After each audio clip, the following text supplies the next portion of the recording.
If you can get your little ones to do this yoga sequence with you, it's fantastic. You can name each of the poses an animal. So I said here, let's get as small as a mouse. And to just hold it and to just be quiet. And then come up onto all fours and let's pretend to be cat and cow. And initiating the movement from the pelvis. Each time you change positions between the cat and cow pose, allow your breath to flow as freely as it possibly can, not pushing the inhale or the exhale. And then come up into dog pose and step forward to the front of your mat if you can. And if your little ones are joining you for this practice, then just come up into a standing position and see if you can entice them to also stand up with you and pretend to be a tree. And if they do join you in, then ask them to put their hands together in front of their chest to pretend they're a nice tall tree, and then let the branches move out to the side and come back in as you breathe in and out. Do this for as long as your little ones are engaged in the activity, going through the different poses that you know, and naming them accordingly to what you think your little one will respond to. And then I said, come crouch down, let's get down as small and be tiny, quiet mice again. And in this position, each time you come to this position, try and relax as much as you possibly can, letting go of any tension, allowing your body to release. In particular, I had in mind for this yoga sequence today to do some movements to help loosen up the shoulder joints and the tension in the lower back. So again, moving through the cat and cow pose, allowing the movement to initiate from the base of the spine or the pelvis, and again just allowing your inhale and your exhale to move as freely as possible. And then come back up into dog's pose and step forward to the front of your mat with your right foot and bend down into a squat position, and as you inhale stand up, and as you exhale bend down into the squat position. Allow your mind to focus on the movements and what is happening in your body as it changes shape from being in a squat position and to the standing position. Bring your arms up to shoulder level and your hands into prayer position in front of the chest. And allow one arm to lengthen out to the side, back to the center, and then the other arm out to the side. And as you move your arms out to the side, lengthen them up over your head and look up towards your hands, and then come back down and allow your chest to fall down onto your bent knees and your neck to completely relax.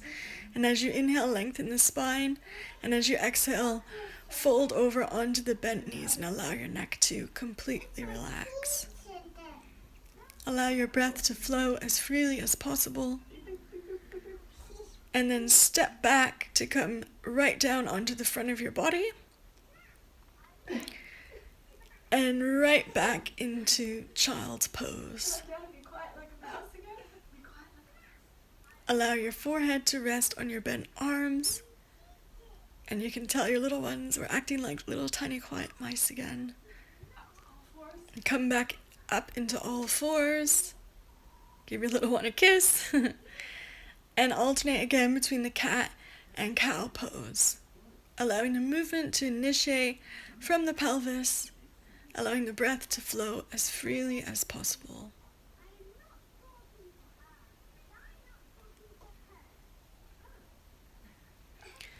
Come back up into dog pose, and this time step through with your left foot to the front of the mat and alternate between the squat position and the standing position. And every time you stand up, lengthen your legs from your ankles up into your hip bones and from the glutes back down into your heels. Bring your arms up to shoulder height, your hands into prayer position in front of your chest. And this time as you lengthen your arm, turn your hips slightly. And back to center. And again to the other side, turning your hips slightly.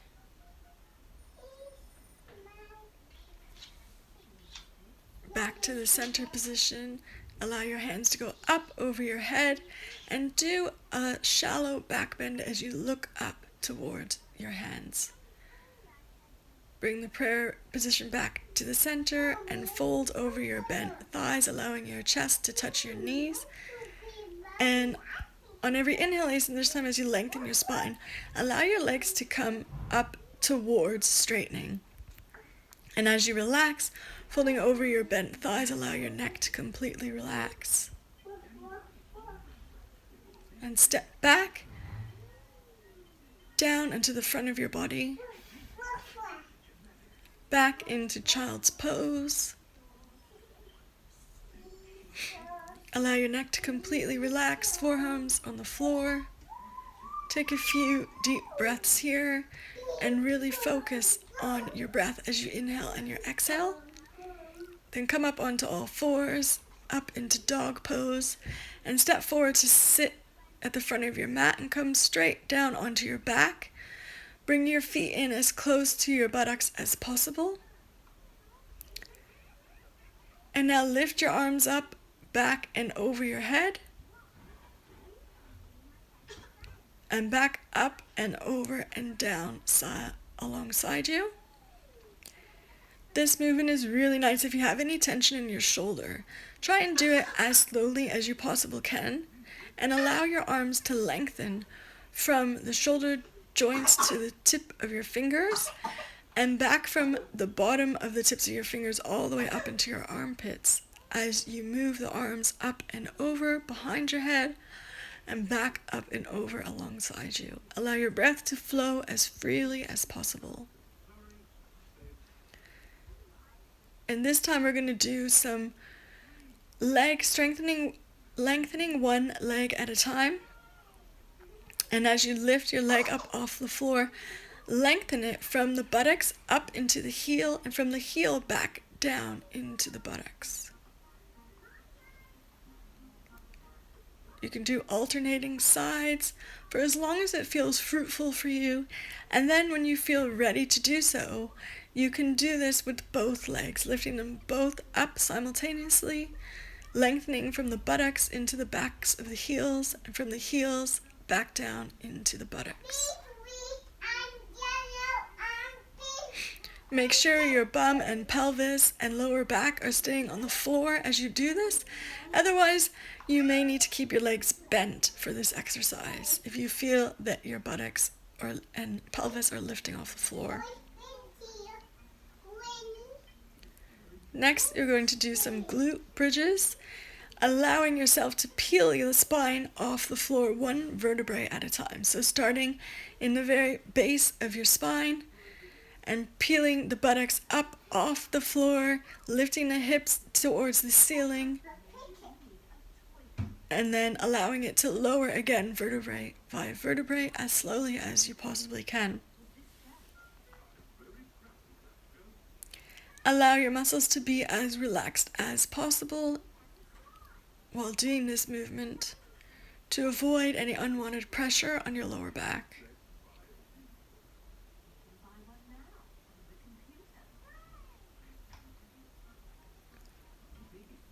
And after the next time, when you come completely down onto the floor again, bring your heels even closer to your buttocks and come up onto your shoulders. Allow your knees to rest on your forehead and allow your hands to protect your lower back.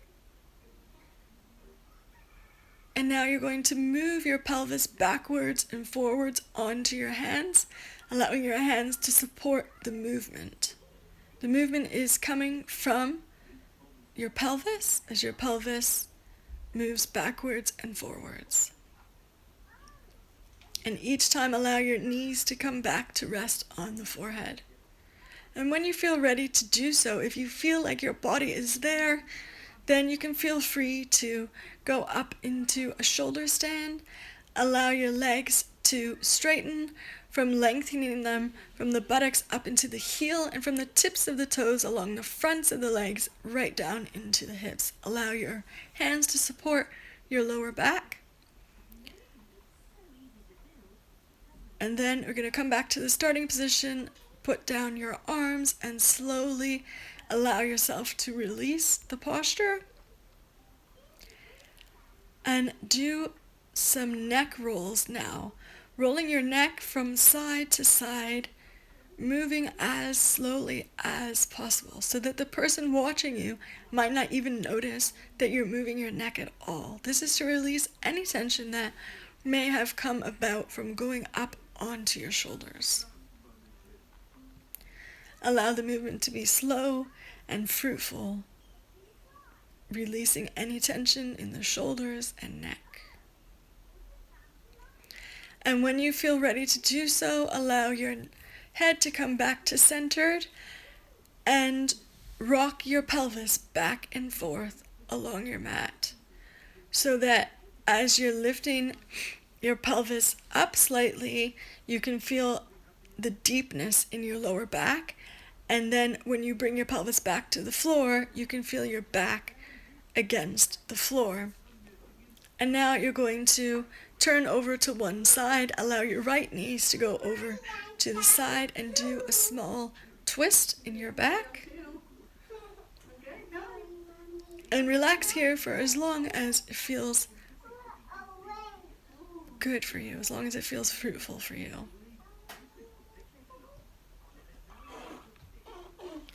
At this point, my little girl's like, come mommy, let's go lay on the bed, let's lie down together. She wants to bring all her toys so we can lie down together and relax. As you see, she come here trying to cuddle up with me. Then come back to the center position and allow your knees to fall over to the opposite side. Your arms out, shoulder height, and allow your neck to, or your head to look in the opposite position to where your knees are. Be as quiet as possible in this position, releasing any tension in your lower back, and when you feel ready to do so, allow both legs to be stretched out, both arms to be stretched out, and in Shavasana for as long as you can. I let myself do 5 long, deep breaths here to just relax and unwind from the postures, releasing any tension that may have come about during the yoga practice.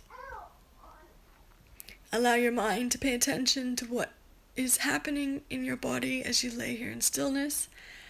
And when you feel ready to do so, roll over to the side that you prefer and do 3 deep breaths. And when you exhale, make a noise that you're releasing any frustration, any tension, any sadness, any emotions that aren't proving fruitful for you at this moment. And then when you feel ready to do so, come back up into a seated position, having your hands in front of your chest in prayer. Bow your head. And namaste to you. I hope you enjoyed this yoga practice, and subscribe to my channel to show your support. Till next time, mama.